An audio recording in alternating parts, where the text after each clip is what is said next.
Bueno, vamos a ver como ejemplo de aplicación del método directo de la rigidez el modelo de un circuito eléctrico. Este ejemplo tiene la ventaja que los grados de libertad de un circuito eléctrico son escalares y por lo tanto la geometría espacial es irrelevante y no va a ser necesario globalizar las ecuaciones para poder ensamblar el sistema. Se quiere entonces determinar los voltajes en cada uno de los nodos de este circuito. Acá se muestran los valores de la resistencia de cada elemento, ¿sí? En el circuito se muestra en verde la numeración global de los nodos, ¿sí? Y como restricción tenemos que el potencial en el nodo 6 está dado, ¿sí? Y vale, como dice ahí, V6 igual 12 voltios. Y otra, como carga, la intensidad en el nodo 2, que es una intensidad entrante que dice que I2 es 0,1 ampere.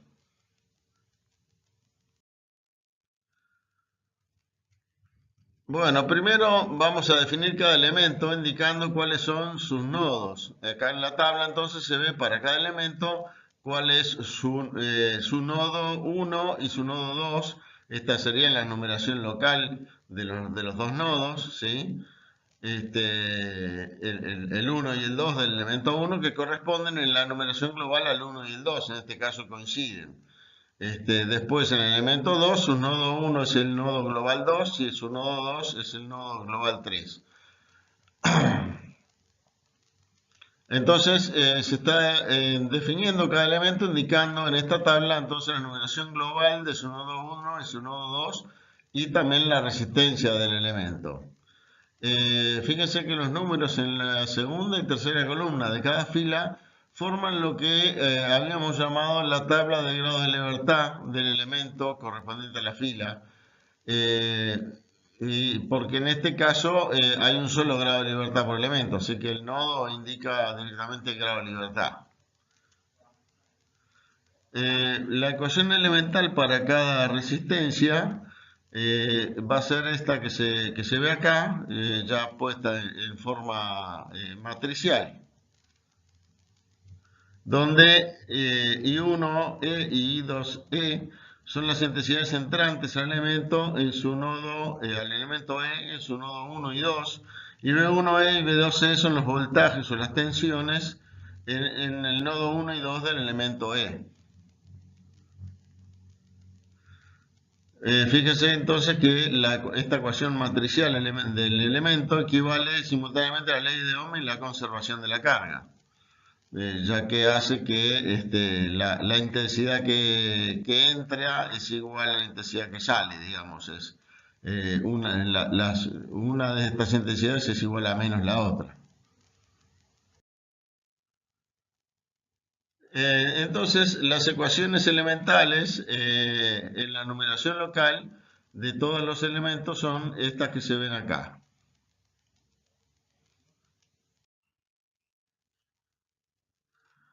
En cada nodo, la suma de las intensidades de los elementos que están conectados al nodo tiene que ser igual a la intensidad externa entrante. Ensamblamos el sistema sumando entonces los coeficientes de cada matriz elemental en la fila y columna que correspondan a la numeración global de los nodos correspondientes a los nodos 1 y 2 en la numeración local del elemento. Del lado derecho vamos a tener entonces la suma de las intensidades que tiene que ser igual, para el nodo, que tiene que ser igual a la intensidad externa entrante. O sea que, en otras palabras, vamos a ensamblar el sistema global por el método de punteros de grado de libertad, como hacen los programas de elementos finitos, no a la forma manual que hicimos antes de ampliación y suma. Partimos de un sistema con una matriz nula de 6 por 6 y un vector de 6 por 1, en el cual sumamos los coeficientes del sistema del primer elemento en las filas y columnas que corresponden a los grados de libertad en la numeración global, que en este caso son las filas 1 y 2 y columna 1 y 2. Hay que respetar el orden en que se definieron en la tabla los nodos locales 1 y 2 del elemento. No es lo mismo que se diga que los nodos del elemento 1 son el 1 y el 2 que son el 2 y el 1. Porque en ese caso habría que permutar las filas y las columnas 1 y 2 del sistema elemental antes de sumar.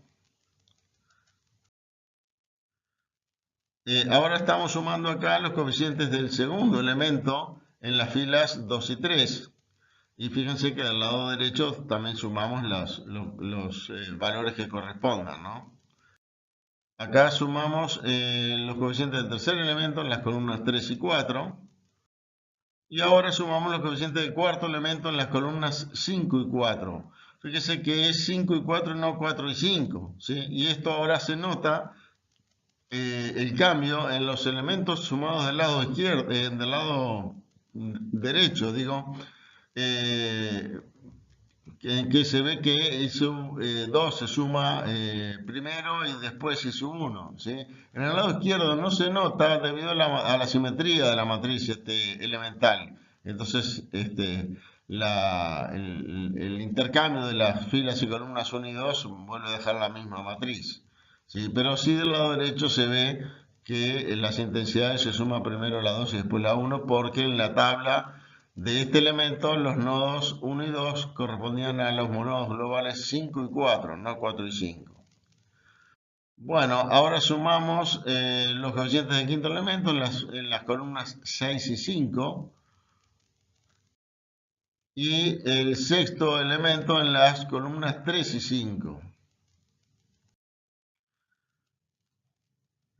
Seguimos sumando elementos y al sumar el último elemento, en el lado derecho lo que nos quedan son las sumas de las intensidades que salen de cada nodo desde todos los elementos conectados a él, que tiene que coincidir con la intensidad externa entrante al nodo, o cero si no hay ninguna intensidad entrante. Por eso, en el lado derecho ya sustituimos el vector del lado derecho por el de las intensidades externas aplicadas en cada nodo. Fíjese que en el nodo 6, donde se fija la tensión, puede haber una intensidad externa desconocida, porque hay una conexión ahí para fijar ese voltaje, así que podría llegar a haber una intensidad. Y la otra que la hay es la conocida en el nodo 2.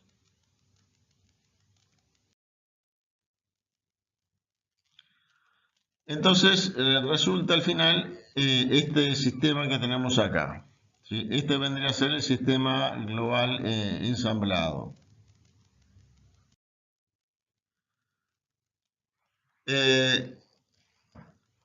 Acá estamos haciendo la reducción como se hace en los cálculos a manos, achicando el sistema, ¿sí?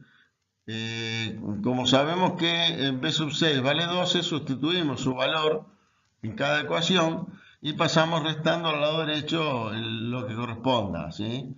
Y además eliminamos la ecuación correspondiente de ese nodo, ya que no la necesitamos porque conocemos ya su voltaje, ¿sí? La última fila, digamos, de la matriz entonces se elimina y la última columna se pasó, digamos, multiplicada por el valor conocido de B6, restando al lado derecho. Así que nos quedó ahora un sistema de 5 por 5. Al resolver el sistema obtenemos esta solución, ¿sí? Y sustituyendo estos valores y el valor conocido de B6 en la ecuación del nodo 6 que habíamos eliminado, obtenemos el valor de la intensidad I6 igual menos 0,1. En este caso era evidente que I6 tenía que ser menos 0,1 porque era el único nodo por donde podía salir la intensidad entrante que entraba por el nodo 2, que valía 0,1. Pero en casos más complejos, en que tenga más de un punto, digamos, con voltaje prescrito, y bueno, no podemos saber cuánto de la intensidad va a salir por un nodo o por el otro. Eso hay que resolver el sistema, no es tan evidente como era en este caso. Otra forma de reducir el sistema, que es más conveniente en el caso de programar, consiste en sustituir la ecuación que tiene el voltaje prescrito por una ecuación que simplemente iguale la variable prescrita a su valor prescripto y luego restar esa ecuación de cada una de las otras por el coeficiente de la variable B6 de modo de anular el coeficiente de esa columna, ¿sí?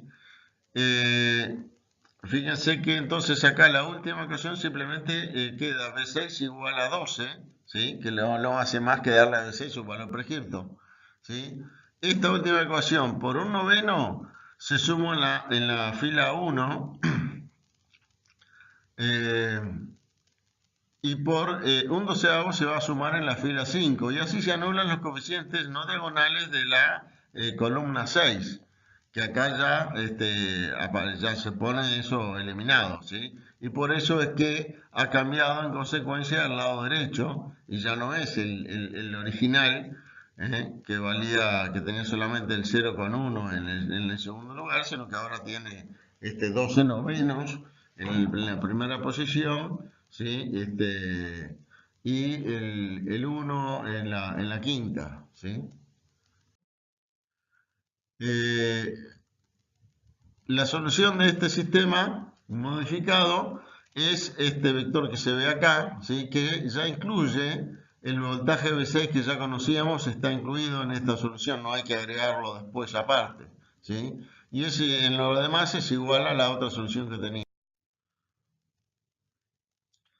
Multiplicando la matriz de rigidez original sin reducir ni modificar por este vector, obtenemos eh, este resultado que está acá, que nos da entonces en el lado derecho no solamente la intensidad aplicada que estaba en 0,1, sino también la intensidad de reacción en el nodo 6, que es menos 0,1. Si a este vector le restamos el vector de fuerzas equivalentes original, o sea, aquel de las intensidades aplicadas, lo que nos queda son las que se llaman la fuerza de reacción, en el caso de un problema mecánico, y en este caso vendría a ser las corrientes de reacción, ¿sí? Que es la corriente que hay en el nodo donde se fijó una tensión para hacer que justamente la tensión sea la prescrita. Y a eso, ese viene a ser el menos 0,1 del último elemento de este vector, ¿sí? El elemento 6, que corresponde al nodo 6. Bueno, y aquí está entonces esa intensidad de reacción de la que hablábamos, que es la misma que tenemos antes. Esto mismo que hicimos se puede programar en Scilab, ¿sí? La rutina se puede ver en los apuntes, ¿sí? Y se muestra, bueno, en la rutina lo primero que hace, en cuanto a salida de resultados, muestra los voltajes prescritos, que acá dice que en el nodo 6 eran 12 volts, y las intensidades aplicadas en los nodos donde no hay voltaje prescripto, que son 0 en los nodos que no tienen conexión y 0,1 en el nodo 2. Esas son las intensidades prescriptas, que corresponderían a las cargas en un caso de elasticidad. Luego se da el resultado de la matriz de rigidez global, ¿sí? O sea, el sistema de ecuaciones que tiene esa matriz de rigidez y ese lado derecho de intensidades aplicadas. Luego el sistema reducido queda de 5 por 5, como está acá, y se muestra también los voltajes de la solución reducida, ¿sí? Finalmente, acá se está mostrando las intensidades resultantes y abajo se ve los valores que resultan de multiplicar la matriz original por la solución que se encontró, ¿sí? De voltajes, que nos dan estas intensidades que vemos acá, que si se fijan hay unos valores que prácticamente son cero, ¿sí? Entonces es ahí sería 0, 0,1, 0, 0, 0 y menos 0,1. Y como la intensidad aplicada es la de al lado, la diferencia de ellas nos va a dar las intensidades de reacción que corresponde solamente al menos 0,1 en el último elemento. Es exactamente lo mismo que tuvimos en los cálculos a mano. Eh, Este mismo circuito se puede modelar en un software de elementos finitos usando elementos unidimensionales de dos nodos y un análisis de tipo eléctrico. Por supuesto, hay que seleccionar que no es mecánico, sino un análisis eléctrico. Primero se van a definir los nodos y luego los elementos indicando qué nodos tienen. Se definen después las características de cada elemento, que va a ser, bueno, cuál es la resistencia que tiene cada uno, y finalmente las cargas y las restricciones. Las cargas sería la intensidad del nodo 2 y la restricción el voltaje prescrito en el nodo 6.